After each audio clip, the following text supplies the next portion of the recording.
నిజాంకు వ్యతిరేకంగా జరిగిన పోరాటం 1946 నుంచి 50 వరకు జరిగిన పోరాటం కమ్యూనిస్టు నాయకత్వంలో జరిగింది. అది సాయుధ పోరాటం. ఆనాడు మన రైతులు సాయుధంగా తిరుగుబాటు చేశారు. సాయుధంగా తిరుగుబాటు చేసే ఒక చరిత్ర తెలంగాణకు ఉంది. అందుకోసమే ఆ చరిత్ర కంటిన్యూగా 1960, 70 వచ్చే నాటికి ఇక్కడ మళ్ళీ మొదలైంది. 50, 52లో ఆగిపోయింది. మళ్ళీ 70 అంటే ఒక 20 సంవత్సరాలు వచ్చినట్టుకి మళ్ళీ నక్సలైట్ పోరాటం మొదలైంది. ఆ నక్సలైట్ పోరాటం అట్లా మొదలైంది కనుక డీజీపీ గారు తెలంగాణ నాయకత్వం కూడా ఇప్పుడు చూడండి, గణపతి గారు, రాజిరెడ్డి గారు, దేవుజీ గారు, ఇంకా గతంలో చనిపోయినటువంటి చాలామంది కూడా తెలంగాణ ప్రాంతం నుంచి వెళ్ళిన వాళ్ళే. మొత్తం దేశం అంతా పార్టీని విస్తరించిన వాళ్ళే. ఒక ఆంధ్ర ప్రాంతం నుంచి కొద్దిమంది ప్రముఖ నాయకులు కనిపిస్తారు మనకి.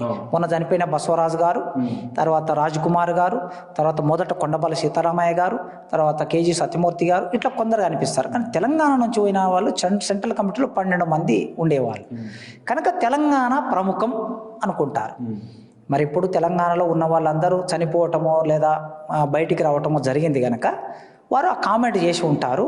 అయితే నేను మొదలు చెప్పిన ఆన్సరే మళ్ళా, ఏ రాష్ట్రమైనా కేంద్రమైనా ఎక్కడైనా ఫస్ట్ మావోయిస్టులు దేనికోసం పోరాటం చేశారో దాన్ని మీరు నిర్మూలిస్తే, సమస్యలు నిర్మూలిస్తే ఆ పార్టీ అవసరమే ఉండదు కదా. అందుకే ప్రభుత్వాలకి నేను విజ్ఞప్తి చేస్తున్నా, కేంద్ర రాష్ట్ర ప్రభుత్వాలు పేదరికాన్ని నిర్మూలించండి, నిరుద్యోగాన్ని నిర్మూలించండి, దోపిడిని నిర్మూలించండి, భూములు అందరికీ సమానంగా పంచండి, ప్రతి ఒక్కరికి చేసుకోవడానికి పని కల్పించండి, అంటే ఉద్యోగం ఇవ్వండి. మావోయిస్టు పార్టీ ఎందుకు అవసరం వస్తుంది? ఉండదు ఇక మావోయిస్టు పార్టీ. కనుక ఇప్పుడు ప్రభుత్వాలు వీటి మీద కేంద్రీకరించాలని నేను కోరుకుంటున్నాను. సార్, ఇక్కడ రాజిరెడ్డి గారు 46 ఏళ్ళ, దాదాపు 4.5 దశాబ్దాల కాలం పాటు మావోయిస్టు పార్టీలో పనిచేశారు, కీలక నేతగా ఉన్నారు. సో స్వయంగా వారు మీకు బంధువులు. సో అతను బయటికి రావడం మీకు యాజ్ ఎ కుటుంబ సభ్యులుగా మీకు ఎట్లా అనిపిస్తుంది? అయితే మామూలుగా అయితే రాజిరెడ్డి గారు వారి స్వభావరీత్యా వారు ప్రభుత్వం దగ్గరికి వచ్చే మనిషి కాదు నాకు తెలిసి. ఎందుకు కాదు అనేది నేను ఉదాహరణ చెప్తాను మీకు. 2007లో కేరళ రాష్ట్రంలో ఎర్నాకుళం జిల్లాలో అరెస్ట్ అయ్యారు. అరెస్ట్ అయితే వారిని తీసుకొచ్చి ఇక్కడ చర్లపల్లి జైల్లో పెట్టారు. అప్పుడు మేము ములాఖాతు పెట్టి నేను నా భార్య వెళ్ళి కలిశాం. వాళ్ళు ఒక 3 సంవత్సరాలు ఇక్కడ జైల్లో ఉన్నారు, 2.5 సంవత్సరాలు జైల్లో ఉన్నారు. బెయిల్స్ వచ్చాయి, అన్ని బెయిల్స్ ఒక 10-15 బెయిల్స్ వచ్చాయి. వచ్చిన తర్వాత మేము అడిగాం, వారి ఫ్రెండ్ అప్పుడు గోనె ప్రకాష్ రావు గారు, ప్రముఖ కాంగ్రెస్ నాయకుడు, ఆయన కూడా అడిగాడు, అన్నా ఇంకా ఈ వయసులో, అప్పటికే ఆయనకు 62 ఏళ్ళు, ఈ వయసులో నువ్వు ఎక్కడ పోతావన్నా ఇక్కడనే ఉండిపో, పిల్లలతో, ఇప్పుడు భార్య, మీ బిడ్డ, అల్లుడు ఉన్నారు, మనమరాలు ఉన్నది, ఇక్కడనే ఉండిపో అన్నాడు. మేము కూడా అడిగాం విశ్రాంతి తీసుకోండి అని. కానీ ఆయన మాకు చెప్పా పెట్టకుండా మళ్ళీ లోపలికి వెళ్ళిపోయాడు. ఆయన ఒకవేళ బయటనే ఉండాలనుకున్న నాయకుడైతే అప్పుడే ఉండిపోవాలి. ఎందుకంటే జైల్లో అరెస్ట్ అయిన చాలామంది బయట ఉండిపోయారు. మావోయిస్టు పార్టీ కేంద్ర కమిటీ నాయకులు చాలామంది అరెస్ట్ అయిన తర్వాత విడుదలై ఇక్కడనే ఉండిపోయారు. కానీ ఆయన ఉండలే, వెళ్ళిపోయాడు. ఆ వయసులో, ఇప్పుడు 30 ఏళ్ళ వయసులో వెళ్ళిపోయినట్టు మనం అర్థం చేసుకోవచ్చు. కానీ ఆయన 62 ఏళ్ళ వయసులో వెళ్ళిపోయాడు. అందుకే ఆయన అంత ఈజీగా బయటకు వచ్చే మనిషి కాదు, ప్రభుత్వం దగ్గరికి వచ్చే మనిషి కాదు. ఏం జరిగింది ఇప్పుడు ఆయన రావడానికి అనేది ఆయన రేపు మాట్లాడితేనే వాస్తవాలు మీకైనా నాకైనా తెలుస్తాయి.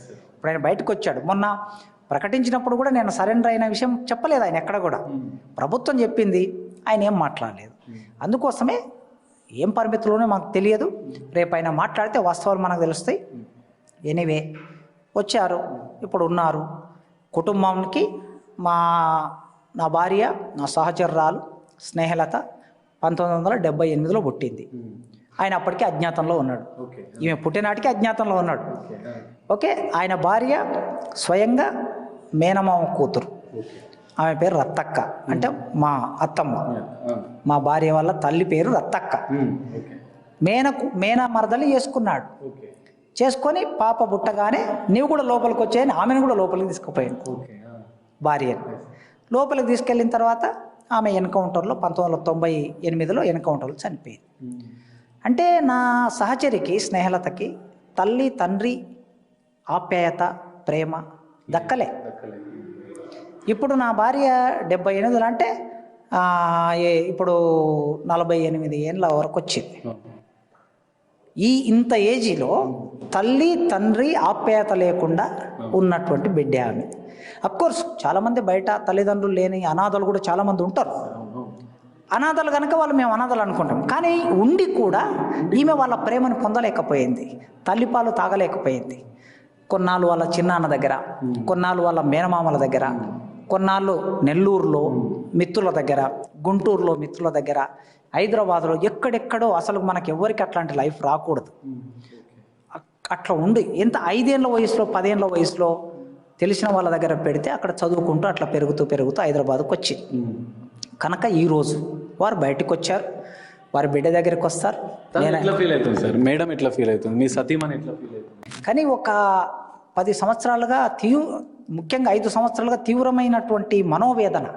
ఎందుకంటే ఆయన గురించి, రాజిరెడ్డి గారి గురించి ప్రతి 6 నెలలకు ఒకసారి న్యూస్ వస్తుంది.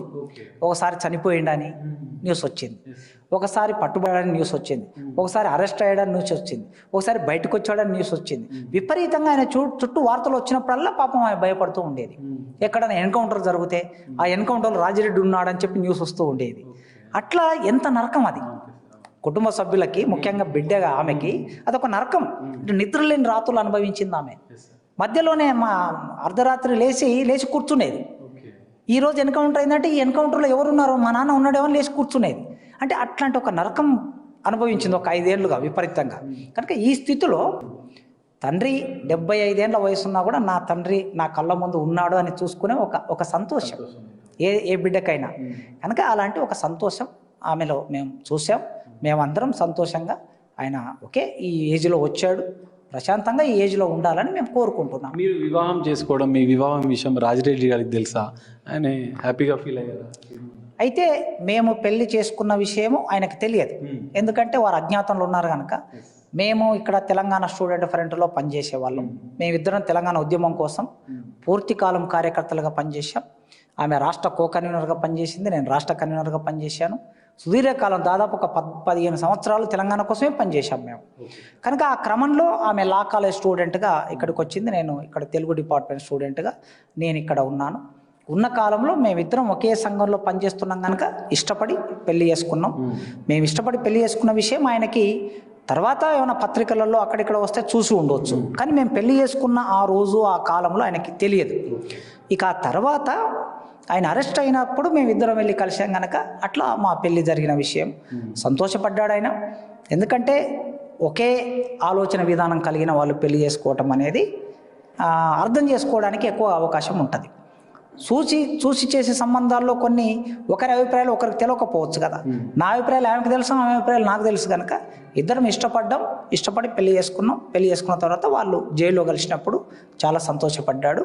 అంత మేరకి ఫైనల్గా మావోయిస్టు పార్టీకి ఒక సూచన చేయాలంటే ఒక మాటలో ఏం చెప్తారు?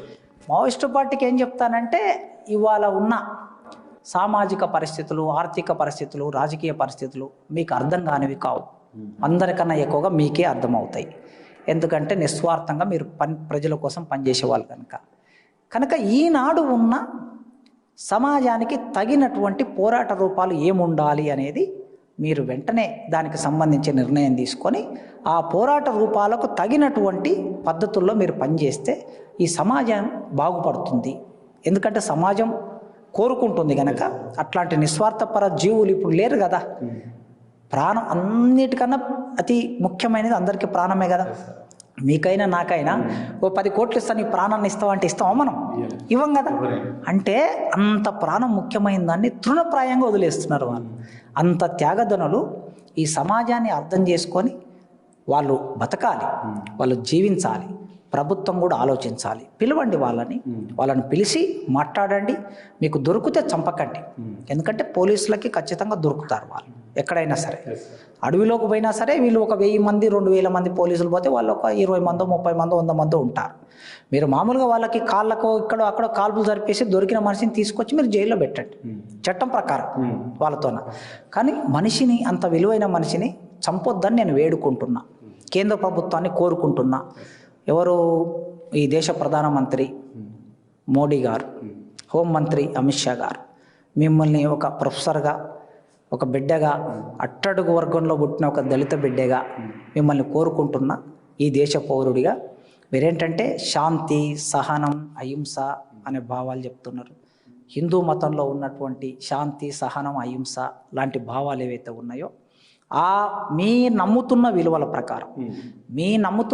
ప్రకారం ఎవరికైనా భిన్నాభిప్రాయాలు ఉండొచ్చు, కానీ మీ విలువల ప్రకారం మనిషిని చంపకూడదు, నిరాయుధంగా పట్టుబడిన మనిషిని చంపకూడదు అనేది ఉన్నది కనుక ఆ మనుషుల్ని మీరు తీసుకొచ్చి జైల్లో పెట్టి చట్టపరంగా శిక్షించండి, కానీ మనుషుల్ని చంపొద్దని నేను వేడుకుంటున్నాను.